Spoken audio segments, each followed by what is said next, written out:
Hello guys, good morning. So this is Doc Franklin once again. So for this morning, nais ko lang ipakita sa inyo kung paano magsagawa or paano i-check kung bibili ka ng isang second hand na sasakyan or truck.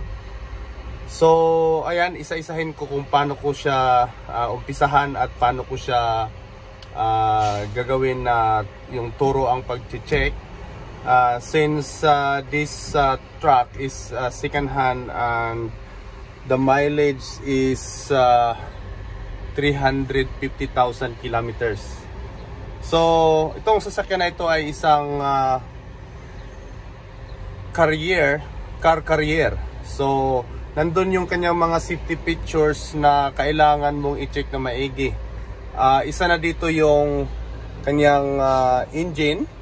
Yan, i-check natin yan, yung kanyang engine. At ang kanyang mga hydraulic system kung maayos na gumagana. So, since sikangahan nga ito, so kailangan mo i-check yung kanyang history, yung isa-isahin mong i-check yung kanyang brakes, brake performance, or yung kanyang mga rotors kung ito'y maayos, kasi since ito ay mayroong mga safety features na mayroon na siyang EBS, so kailangan mo i-check yung kanyang mga tone rings dahil mga posibilidad, kasi bibilihin to siya ng isang customers. Nandito po siya tiningnan ko, inanuhan ko siya dito, pinuntahan ko siya sa isang commercial buildings na sila ay nagbibinta ng mga second hand trucks or yung mga carrier. Mostly yung kanilang mga binibenta ay yung mga car carriers or cranes at iba-iba pang mga unit na mostly kadalasan ay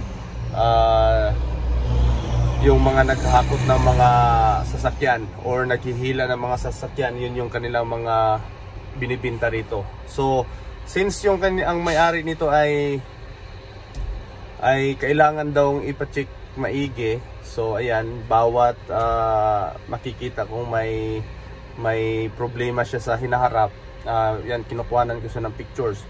So isa yung kailangan nating i-check din sa isang sasakyan dahil yung weather natin dito sa Canada ay may masyadong malamig at saka pagdating ng summer mainit din. So ayan, i-check mo yung kanyang aircon, yung kanyang heater kung gumagana din yung kanyang heater. So ayan, isa-isahin natin siya. Samahan niyo ako at ipapakita kung paano ko siya umpisahan at paano ko siya gagawing maigi yung pag-check. So una yung ginagawa ko, iikutan ko muna yung sasakyan. So magbi-visual checking muna ako sa sasakyan. So lahat ng mga posibilidad na may mga leak, ayan, check upin ko muna yon. Yung isa ko, i-visual check ko muna yung kanyang gulong, performance ng kanyang gulong. So kung walang mga problema yung kanyang mga ilaw, yan, i-visual check ko na siya lahat. So ikutan ko muna, ikutan ko muna. So wala siyang, titingnan ko yung mga lug nuts niya, kung may mga posibilidad na may mga problema, yung kanyang airbags, chichikan ko muna siya isa-isa. So bago ko siya paandarin at sisilipin yung kanyang pangilalim. So yung mga mostly na ginagawa ko, sa panlabas muna ko siya titingnan, kasi since itong sasakyan na ito ay na pre-NBI na rin, pero yung may-ari talagang gustong-gusto niyang ipa-double check yung sasakyan. Kung maaari daw, ipapa-test drive pa niya. So since itong sasakyan ay may mga hydraulic system siya, so ayan, titingnan mo rin yung kanyang mga hoses mula doon sa hydraulic pump papunta naman dito sa kanyang mga switch, at saka yung mga control valve niya. Titingnan natin kung walang mga leaking. Ayan, titingnan natin. So ayan, since nakita natin yung ano, yung mga pangilalim niya or yung mga hydraulic system niya ay maayos naman. So ipapakita ko sa inyo mamaya kung yung kanyang pulley operation. So papaganahin natin lahat yung kanyang mga hydraulic components, yung kanyang sliding rail, papaganahin natin yung lift up niya, yung toe operation, papaganahin natin niya, yung winds niya, paganahin natin, yun yung maghihila ng sasakyan dito sa taas. So yun yung wind, tingnan natin yon. So ayan, so since maayos naman yung kanyang body, wala naman ako nakikita ang ano. So dito tayo sa makina, titingnan din natin yung makina niya. So ayan, titingnan natin ito yung kanyang tire. So yung kanyang tire ay malapit na siya sa ano, nasa palitin na yung gulong niya, dahil makikita mo yung kanyang wear limits. So abot na yung kanyang wear limits nandito. So makikita mo na yan. So isa ko ring napansin dito sa makina na ito, ayan, una rin palang gagawin natin, so check natin yung kanyang oil label bago natin siya paanda rin. Ayan, so since maayos naman yung kanyang oil label, balik natin yan.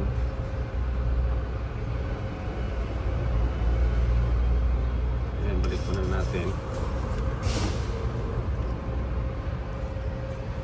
So ayan, so ayan, titingnan natin yung kanyang belt operation, yung kanyang mga belt, yung mga fan belt at saka yung AC belt. So may napansin ako dito na ano, may worn outs na rin yung kanyang mga belt. So i-recommend natin na papalitan natin. So yan, titingnan natin yung kanyang mga steering components. Yan, kung wala itong mga play, yung mga U-joints dyan. So kailangan din kahit walang plate, titingnan mo rin siya kung pag-ikot mo yung ganyan, minsan kasi hindi siya nagrasahan, matigas, akala mo may problema minsan yung kanyang steering pump o steering box, pero minsan nandito lang yung problema. So yan, isa rin yan iti-check, lalo kung matagal na natambay yung mga sasakyan. So ayan, titingnan mo rin yung mga pitman arms, drag links, yung mga tie rod ends niya, at isa rin yung i-check nyo yung mga rotors. So yun yung sinasabi ko, since na itong sasakyan na ito ay may mga EBS components na siya, na features na niya yung mga anti-brake system. So isa rin natin i-check yun pag nag-purchase tayo ng sasakyan, yung kanyang condition, yung kanyang rotors. Kasi mostly yung kanyang rotors ay yung doon minsan ano na, worn out na or rusted na masyado yung kanyang mga tone rings. So yan, mga ilang takbo lang magkakaproblema na tayo kaagad. So yan, so isa rin ko pala nakikita dito sa sasakyan na ito ay mayroon siyang valve cover leaking. So kasi itong Hino na ito ay dalawa yung kaniyang valve cover. So mayroon siyang intermediate plate na nagdudugtuan, nagsisiparate ng upper at saka yung upper, at saka may plate siya in between na nagsisiparate doon sa cylinder head at yung valve cover upper. So kasi yung sa middle niya, yun yung makikita natin yung kanyang mga fuel injector lines. Ayan. So ayan, nakikita natin medyo namamasa na yung kanyang lower valve cover gasket. So ayan, i-recommend natin, susulatin natin yan dahil gustong makita ng may-ari. So titingnan natin yan isa-isa. So yan, titingnan natin yun yung ano, yung kanyang mga bot connector, ay yung mga cover boot papuntang air to air dahil turbo ito. So yan, tingnan din natin yan. So ayan, pupunta na tayo doon sa kanyang operation. So anuhin muna natin ito para at least makikita na natin kung gagana siya lahat. So since na-check na natin isa-isa yung kanyang mga posibilidad na may mga problema, so doon na tayo sa yung kanyang hydraulic operation. So paganahin na natin lahat yung mga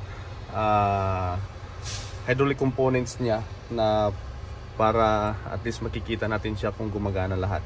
So i-check muna natin, make sure natin na naka handbrake. Yan, so nandito yung kanyang handbrake. Handbrake natin siya. Tapos sarado natin yung pintuan para at least safety natin. So ayan, nakapos tayo sa brake for make sure. Tapos start natin. So ayan, so dyan makikita natin na mayroon siyang check engine light. So paganahin natin, ayan, mana na siya. See, dapat pag on mo ng engine, pag start na ng makina, dapat mawawala na ito. So itong isa is sa handbrake ito. So pag once na-release mo ito, mawawala yan dapat. So pag halimbawa hindi nawawala yan, so ibig sabihin may problema yung kanyang parking brake switch. So ayan, nawawala. Pag i-parking brake mo, ayan, gumagana siya. So ito yung nakikita nating may problema dahil dapat pag on mo, nandyan siya. Pag start mo ng engine, dapat mawawala yung mag-illuminate yung mawawala yung illumination ng engine sign. So mayroon siyang sensor na may problema. So titingnan natin yan, i-scan natin yan siya mamaya at titingnan natin kung ano yung nagiging issue niya, bakit umiilaw yung kanyang engine light. So since gusto nating paganahin yung kanyang hydraulic operation, so iuna natin yung kanyang PTO switch. Ayan, this safe. So ibig sabihin, pag once na gumagana na yung PTO mo, iilaw na yung PTO engage. So ibig sabihin, naka-engage yan. Napaka-importante din tong mayroon tong yung ilaw na mag-illuminate yan pag naka-engage yan, dahil minsan makalimutan mo na naka-engage na yung palang PTO, tapos biglang masagi yung kanyang mga switches doon, magkakaproblema kayo sa highway. Mas mainam itong mayroong ganyang PTO switch. Pag once na siya shut off mo yan, mawawala yung ilaw. Pag halimbawa i-on mo, ayan, meron, ibig sabihin gumagana na. So pupunta na tayo sa kanyang operation. So paganahin na natin yung kanyang lahat ng kanyang mga components, hydraulic components doon, kung gagana siya lahat. So ayan, baba na tayo at titingnan natin kung gagana lahat yung kanyang.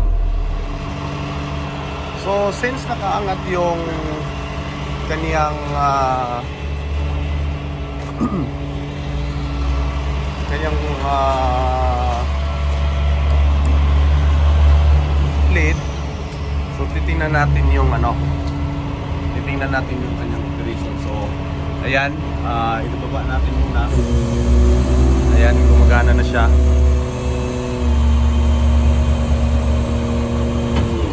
Ayan, tapos slide natin yung, ayan, so slide na natin.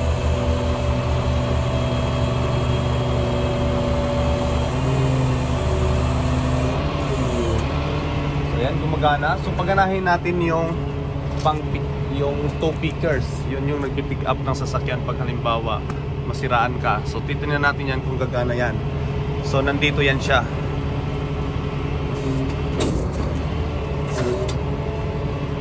Yan. So ayan, nandito yung toe pickers. Ayan. So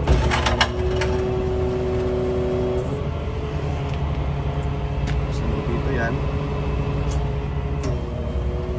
Ulipik natin yan. Ayan. So ayos, kumana.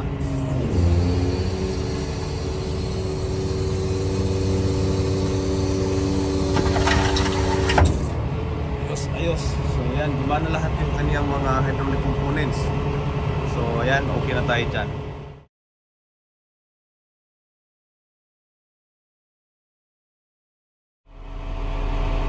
So since gumana naman lahat yung kaniyang mga hydraulic operation at wala naman tayong nakitang may problema doon, so patayin muna natin yung kanyang PTO para safety tayo. Yan. So titingnan natin yung kanyang mga ilaw na safety lights na pag nandun sa highway siya. So iwan natin yung beacon light. Ayan, gumagana yung kanyang beacon light. Kita mo sa sa ating mirror sa front natin, kikita natin. Ayan, off natin, on.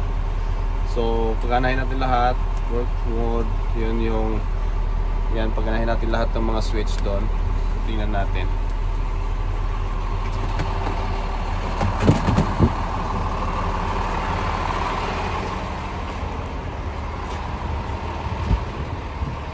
Ayan, gumana lahat. Ayan. So ayan, gumana lahat yung kanyang mga ilaw.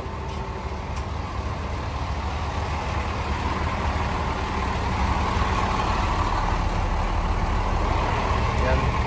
Lahat ng mga side lights gumana. Mga illumination lights gumana. Ayan.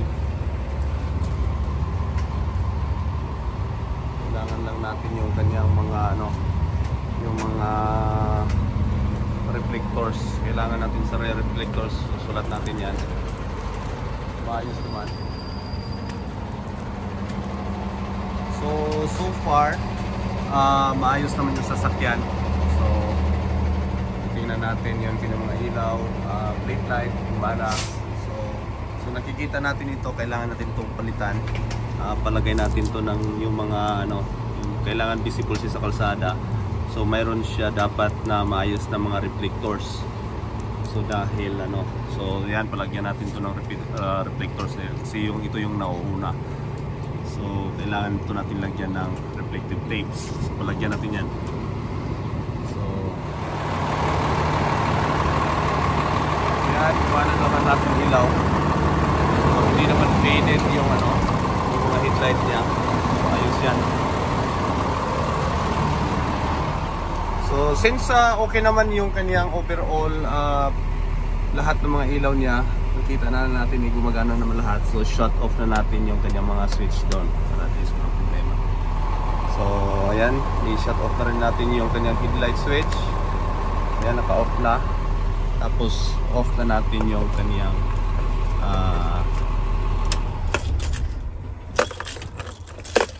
yan, off na natin. So sunod natin gagawin ay test drive natin. So ayan, test drive natin.